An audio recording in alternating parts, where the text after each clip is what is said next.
dans cette nouvelle vidéo. Aujourd'hui nous allons parler de mes produits terminés du mois de mars. Donc je suis accompagnée de ma petite boîte comme d'habitude. Ce mois-ci elle est plutôt garnie, des gros formats et il y a 9 produits en tout. C'est parti, je ne tergiverse pas, on démarre avec la catégorie du corps. Un seul produit, un échantillon de la marque Ducré dans la gamme Ictiane. C'est la crème émolliente nutritive visage et corps pour peau sèche à très sèche. Une bonne dose d'essai de 10 ml. J'ai pu faire quelques utilisations, peut-être 3 ou 4, pour hydrater mes gambettes qui étaient un petit peu sèches. Et ça m'a laissé une bonne impression. Je pense que c'est un bon produit hydratant. Je pense pas que je m'aventurerai à mettre ça sur mon visage parce que j'ai pas la peau sèche, très sèche sur le visage. Mais pour le corps, ça m'a l'air quand même d'être une crème plutôt sympa.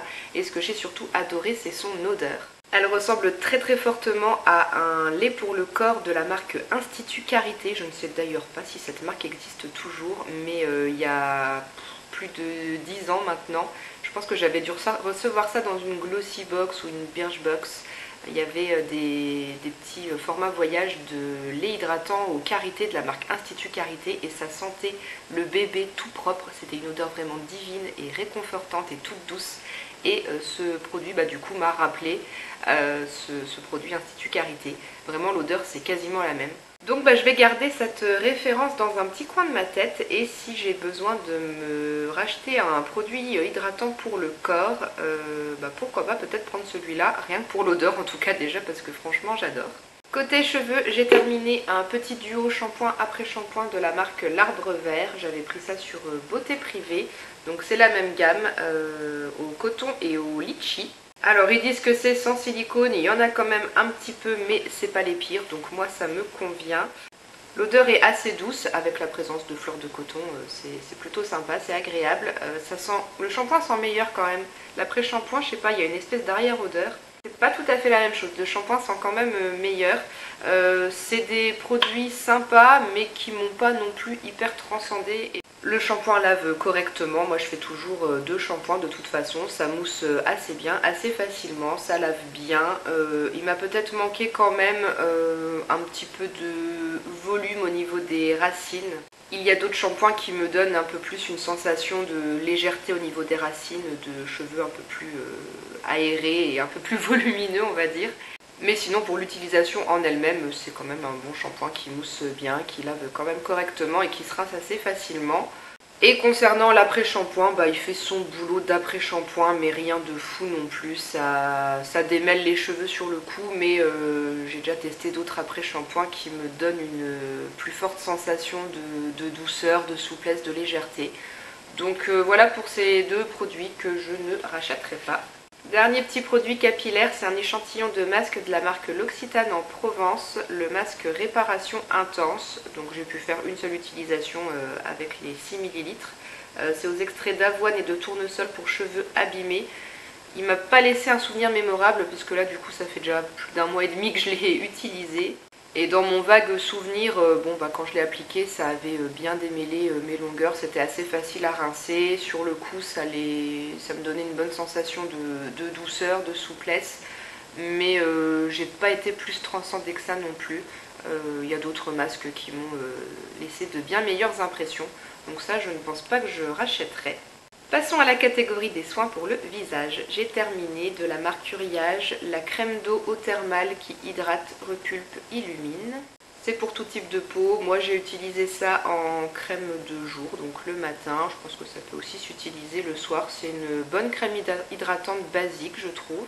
L'odeur est neutre, c'est une texture crème qui s'étale vraiment très facilement, qui pénètre assez vite, qui laisse pas de film bizarre sur la peau, donc on peut se maquiller assez rapidement après avec. Ça hydrate bien, ça fait le boulot. Une crème basique, efficace, sans chichi, qui fait ce qu'on lui demande tout simplement. Donc pourquoi pas la racheter plus tard. J'ai encore quelques petits tubes de crème de jour en stock, mais pourquoi pas revenir à celle-ci plus tard parce que franchement elle est très sympa. J'ai aussi terminé la crème que j'utilisais pour le soir, ça j'avais reçu dans une Beautiful Box, c'est de la marque Olution, la crème Whole Again, soin visage nourrissant pour les peaux très sèches à fragiles, nourrit, répare et protège. Bon, c'est une crème qui de base n'est pas trop adaptée à mon type de peau et du coup c'est une crème que j'ai pas vraiment appréciée plus que ça. Par rapport aux besoins de ma peau et aussi par rapport à ce que j'aime en termes de texture, ça m'a pas plu. C'était trop riche, trop épais. Du coup, j'en mettais vraiment pas beaucoup. Alors le tube m'a quand même duré quelques mois, quoique. Je crois que je l'avais commencé en décembre. Donc de décembre à mars, ça a duré 3 mois et quelques. En n'en mettant pas beaucoup, donc si vous en mettez plus, le tube va descendre très vite. Il est pas très grand et c'est une crème qui coûte une trentaine d'euros. Donc pour le temps que dure cette crème, je trouve que ça fait un petit peu cher quand même.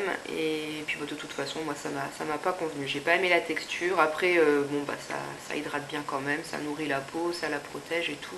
On sent que ça fait quand même bien son travail d'hydratation, mais non, moi vraiment j'ai pas aimé la texture. Et encore, on va dire que moi j'avais amélioré un peu la texture en utilisant un produit que je vais vous montrer après, puisque j'appliquais cette brume juste avant.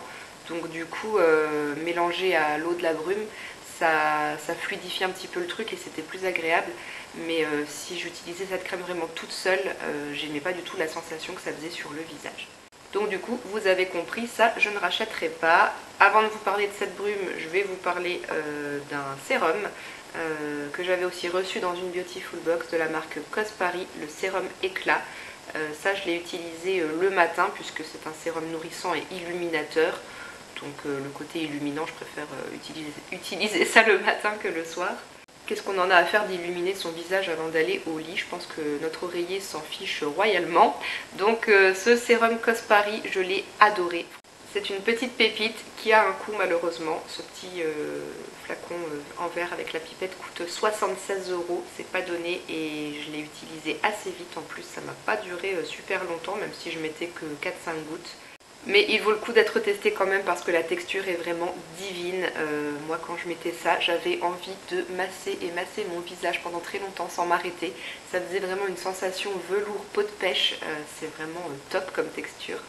Et du coup je l'appliquais avant de mettre la crème Uriage. Et c'est vrai que ce petit combo là, tout le temps que je l'ai utilisé, franchement je trouvais que ma peau était vraiment pas mal du tout. Bien hydraté, un tout petit peu illuminé, juste ce qu'il faut. Il y avait des petites nacres au fond, il fallait bien secouer le produit avant de l'utiliser parce que les nacres avaient tendance à retomber au fond. Et ça apportait vraiment un côté un peu plus éclatant à la peau, mais sans vraiment en faire de trop, sans faire boule à facettes ou quoi. Les nacres, elles se voyaient pas du tout. C'était vraiment très subtil, mais ça donnait vraiment un boost d'éclat et d'hydratation à la peau. Vraiment, ce sérum, j'ai adoré. Et malheureusement, je ne pense pas que je rachèterai parce que j'ai pas envie de mettre 76 € pour ce style de produit. Donc voilà, tant pis, je pourrais pas racheter, mais vraiment, si vous avez le budget et que vous aimez bien vous faire plaisir avec des bons produits de beauté qui coûtent un peu cher, franchement, celui-là, il vaut le coup d'être essayé. Le dernier produit visage, donc, c'est cette brume Aquareftu de la marque Garantia. C'est la deuxième fois que je termine une petite bombe comme ça. J'avais reçu la première dans une Beautiful Box et ça avait été un méga coup de cœur, une super découverte. Et quand je l'avais terminée, je m'étais empressée de la racheter. C'est la brume océanique des sirènes qui hydrate, apaise, illumine, détoxifie, rééquilibre. On peut l'utiliser matin et ou soir comme vous voulez. Moi, ça dépend. Selon mon envie, selon les crèmes que j'utilise, les sérums, tout ça, je jongle. Soit je l'utilise le matin, soit le soir. Mais celle-ci, je l'ai quand même plus utilisée le soir. Donc il faut bien secouer le produit, le pchiter sur son visage et appliquer tout de suite après sa crème de jour ou sa crème de nuit. Il ne faut pas attendre que la brume elle sèche. C'est un produit qui promet une peau plus belle, plus homogène, plus lumineuse, détoxifiée, moins terne. Et moi, ce que j'aime beaucoup avec cette brume, c'est que je trouve que quand je l'utilise, elle aide vraiment à faire mieux cicatriser mes boutons. Et les taches, les cicatrices laissées par les boutons d'acné partent vraiment plus vite. Je vois vraiment la différence à ce niveau-là. Le teint est vraiment plus homogène et ça aide vraiment à réparer la peau au niveau des taches, des cicatrices. Et depuis que je ne l'utilise plus, que je l'ai terminé, et les quelques boutons que j'ai pu avoir sur les mâchoires, et je pense qu'on en voit un petit peu là, les taches, les cicatrices, elles partent vraiment beaucoup moins vite. Donc vraiment ce produit il fonctionne, il est top et vraiment très agréable à utiliser. En plus la brume quand on l'applique sur le visage c'est super agréable. D'étaler sa crème après avec l'eau sur le visage c'est un geste hyper agréable aussi. Donc voilà, je vais certainement la racheter encore. Elle coûte pas très cher en plus, c'est même pas 15 € je crois selon les sites, mais je pense qu'on peut la trouver entre 10 et 15 €. Je vais quand même essayer d'utiliser un peu les sérums et compagnie qui me restent en stock et après je pense que je m'empresserai de racheter ce produit parce que je l'adore. Dernier produit terminé du mois de mars dans la catégorie du maquillage, c'est de la marque Filorga et c'est une poudre compacte. C'est la Flash Nude Powder. Cette poudre, si je ne me trompe pas, je l'avais eue dans une My Little Box que j'avais achetée sur Vipee. Il y avait une vente il y a quelques années de My Little Box d'ancienne édition qui n'avait pas été écoulée, donc ils écoulaient leur stock sur Vipee du coup avec des prix plus intéressants, et je crois que ce produit faisait partie d'une box que j'avais achetée. Donc c'est la poudre invisible Pro Perfection effet peau nue zéro défaut. C'était une poudre blanche. Ça, moi j'avais jamais utilisé les poudres compactes que je prends pour matifier, fixer mon teint, c'est toujours des poudres colorées. Donc j'étais un peu réticente à la base, j'avais peur que ça me blanchisse vraiment le teint. Et au final, non, pas du tout, franchement, c'était plutôt pas mal comme poudre. Je ne me transformais pas en Casper le fantôme après l'avoir utilisée et elle matifiait bien, elle fixait bien le teint au cours de la journée, ça tenait assez bien. Le soir, je brillais pas à outrance et j'ai beaucoup aimé aussi le fait qu'elle fasse vraiment un effet un peu plus lisse et floutant sur la peau au niveau des ailes du nez, des pores. Ça donnait un léger effet de peau plus lisse, vraiment très sympa, ça finissait très bien le maquillage du teint. Donc voilà, une bonne poudre, mais malheureusement je pense qu'elle n'existe plus parce que j'ai voulu essayer de la rechercher sur Google et les quelques sites où je l'ai trouvée, c'est pas des sites hyper connus et surtout ces sites-là, elle est en rupture de stock, épuisée, donc à mon avis c'est un produit qui ne se fait plus. Et je pense pas que je l'aurais racheté de toute façon parce qu'elle coûtait quand même une trentaine d'euros. Et j'arrive à trouver satisfaction avec d'autres poudres compactes qui coûtent quand même moins cher. Et bien voilà, ça sera tout pour mes 9 produits terminés du mois de mars. J'espère que les avis que je vous ai donnés vous ont été utiles et pourront peut-être vous aiguiller dans vos futurs achats. S'il y a des produits que vous avez vous aussi déjà essayé, n'hésitez pas à venir me dire dans les commentaires ce que vous en avez pensé, qu'on puisse échanger et comparer nos avis. Je vous fais plein de bisous et je vous dis à bientôt dans une prochaine vidéo. Ciao!